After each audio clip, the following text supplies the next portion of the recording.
where gang leaders seem to be taking over territory.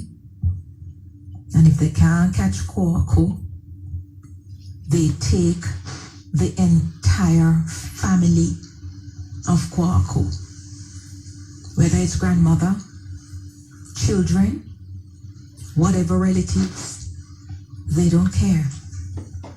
And we're learning from the police statistics that it's about 6 or 7 of 16 police divisions that have seen double-digit increase in murders. And it's not any small double digits. We're not talking 11.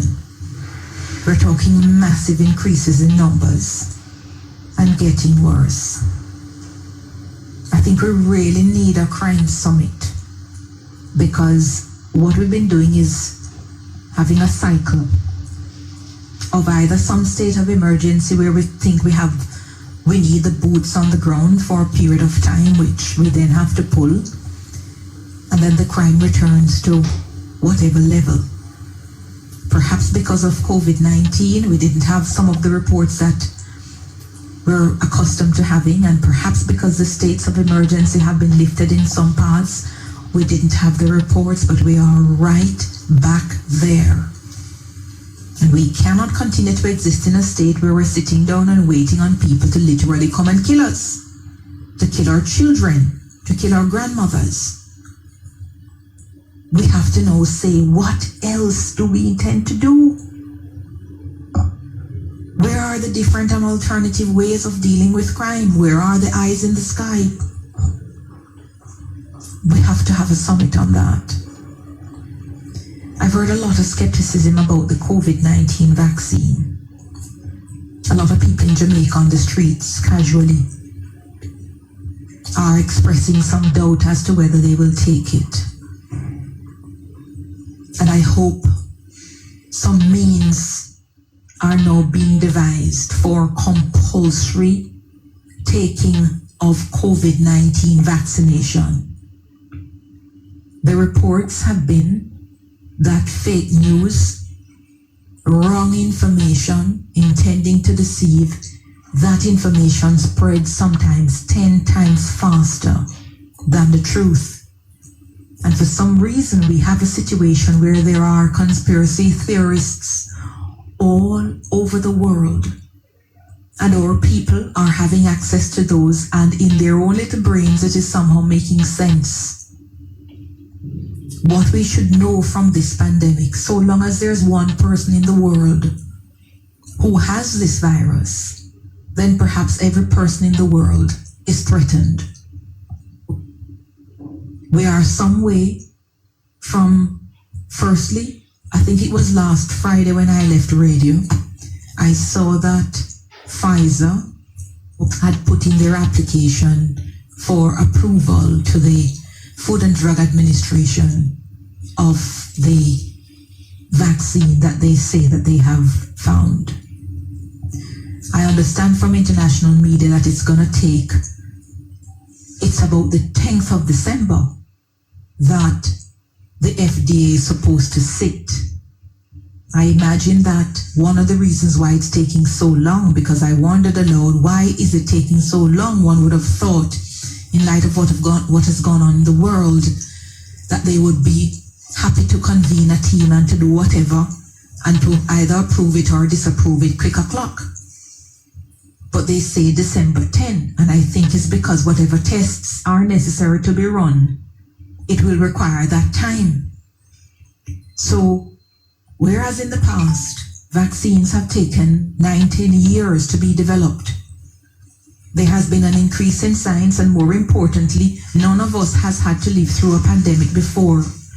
So scientific knowledge has been rushed, but they cannot be rushed to the point of carelessness, because the development of a vaccine requires replication of it and testing and prove that it actually works, which is why this approval is necessary from this particular agency. And the UK has its equivalent that is testing out is AstraZeneca / the Oxford vaccine. So by the time it gets to market and distribution, it would have passed a number of tests. And it is a proof of certainty in many ways. So we need to cut the rubbish on the road, that we're not taking it. We need to cut out the nonsense. Right after the elderly and the healthcare workers get it, one of you will have to beat me, Shelley and Fraser Price, to get to the vaccine line. And we must encourage everybody to be eager to get to it. And when saying that, I commend to Jamaica a model I see the UK doing, which is to set up some vaccine centers. And they're doing it right now, especially because the vaccines have to be kept under certain very low degrees, sometimes dry ice, especially the Pfizer vaccine. When you're talking of a tropical country, which even in December, the temperatures don't go below 21 degrees Celsius. Jamaica is very hot for it. So you need some centers, some mass centers, something looking sort of like indoor sports complex or stadium, where people will literally go in to have their vaccination done en masse. Those are the things we need to be thinking of, even though by the projection of the chief medical officer, it is perhaps going to be mid-2021 before distribution of the vaccine starts in Jamaica. But we should prepare.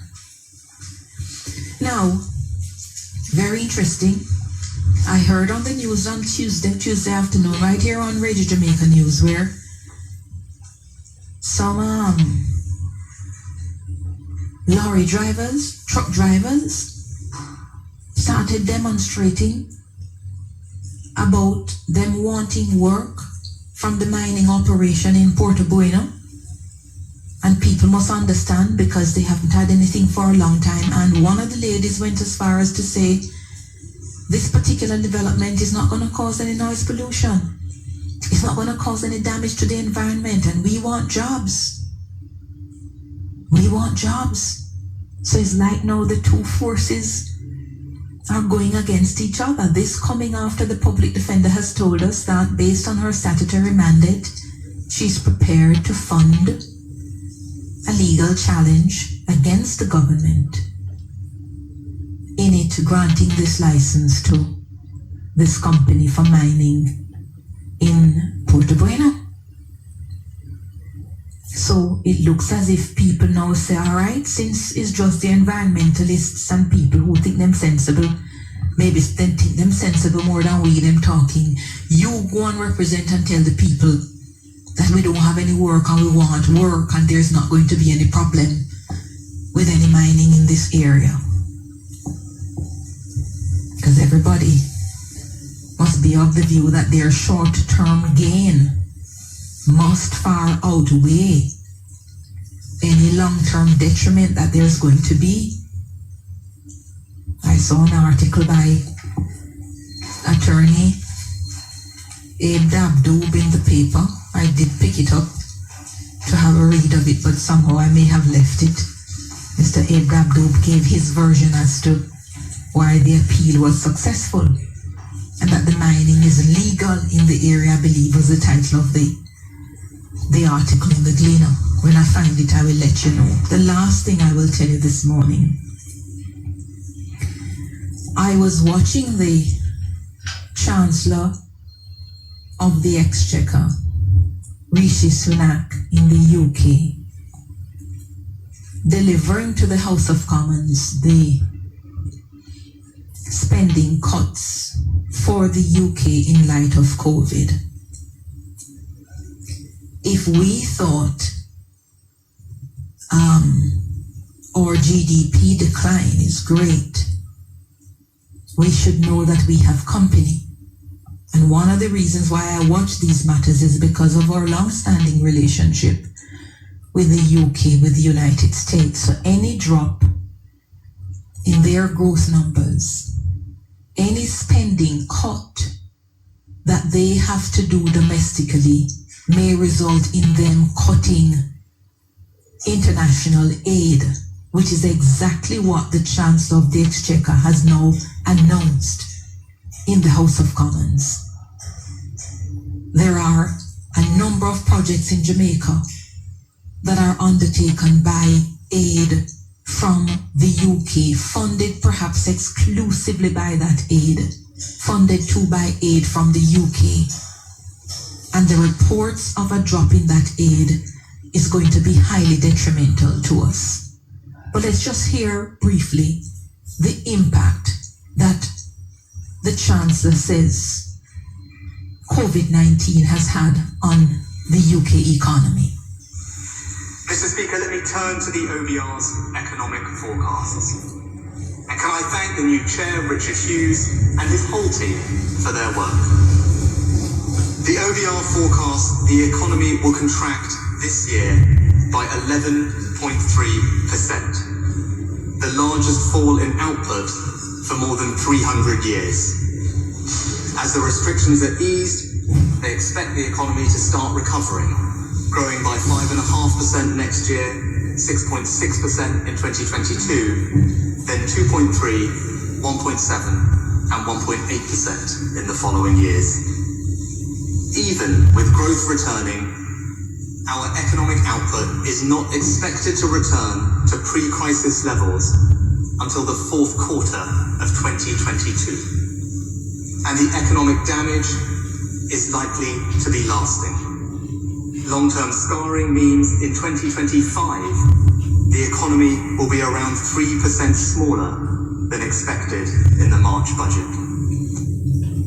Those numbers, listeners, were so stark for me.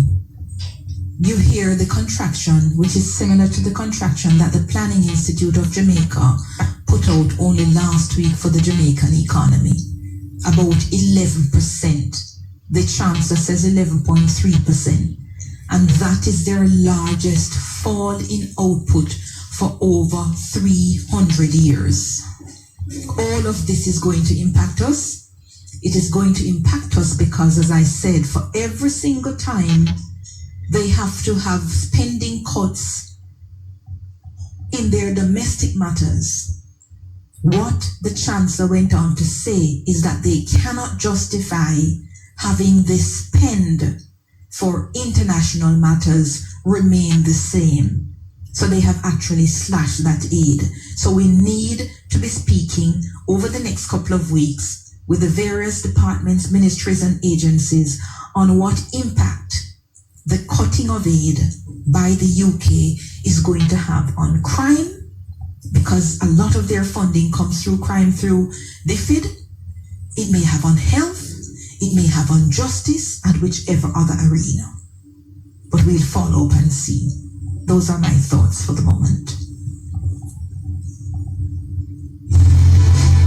Join us next time for Emily's Views on the Hotline.